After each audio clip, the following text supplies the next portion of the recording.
Perhaps the most startling thing that I can share with you is that all of the conspiracy theories that you've ever heard about one world government, about the UN takeover of the world, all of those conspiracies have now been laid to rest. There's nothing conspiratorial about it. It's all published. If you live in the heartland of America, you have to listen up. While the nation was distracted with the Anthony Weiner drama, President Obama signed an executive order that will seize greater power over food, fiber, and energy in our vast countryside area. It was during that study in which I began to realize that this was not an effort to protect the environment, but an effort to control you and I. The world is going more and more deeply into a general breakdown crisis, which would probably result in the elimination within a generation or two of 2/3 of the present level of the world's population. Joining me now is radio host Ben Ferguson. Hey, Ben, President Reagan, 50 years ago, he started talking about this, and look what we got now. We have a White House Rural Council. Are you nervous about this?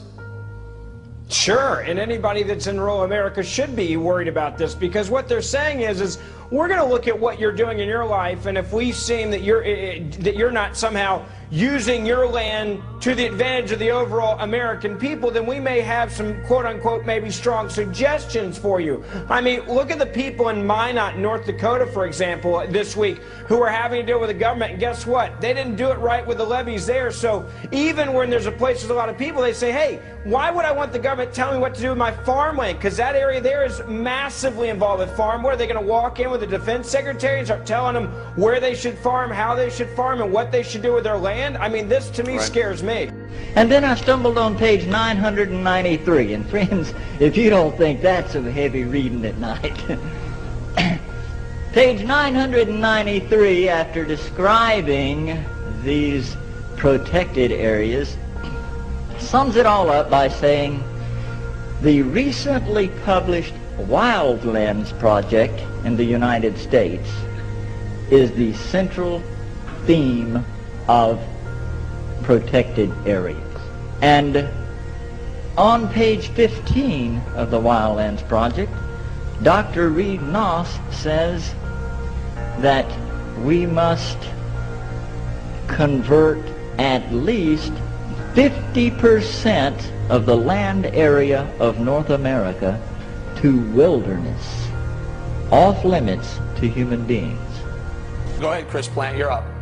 Well, who knows how it's going to turn out, but it's good. It's real good. This is another demonstration of this administration's obsessive, compulsive government disorder.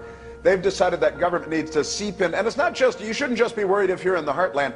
We should all be worried about this. This is government out of control. This is crazy. This is over the top. This is one of hundreds of sort of organizations and commissions and panels that this administration has created to wheedle their way into our lives on what kind of light bulbs we can use and how much broccoli we can eat and what we can drive and what our kids have to eat at school. And they're just seeking to control Tony, every area of our lives. Certainly feels like overreach to me. Not only overreach, Eric, I mean, it's so frightening. This is 16% of America, what's considered rural America, who basically is now going to have its entire livelihood run by government in Washington. They're far away from Washington. They like it that way, is my guess. I think Mr. Ferguson certainly sounds like he's representing that point of view. Those core wilderness areas are to be interconnected by wilderness corridors off limits to human beings. Those wilderness areas are to be surrounded by buffer zones that may have limited resource use under the supervision and permitting of the federal government, in collaboration with non-government organizations. Human population is to be resettled into the remaining 25% of the land, into communities that are described as sustainable communities. As more and more of many among you had learned since the announcement I delivered in an international webcast on July 25th, 2007, that we have been not in a recession, not in a mere depression, but in a general global breakdown crisis of the economy of the entire planet. As long as the present structure of economy in the United States, in Europe, and elsewhere continues, the world is going more and more deeply into a general breakdown crisis, which would probably result in the elimination within a generation or two of 2/3 of the present level of the world's population.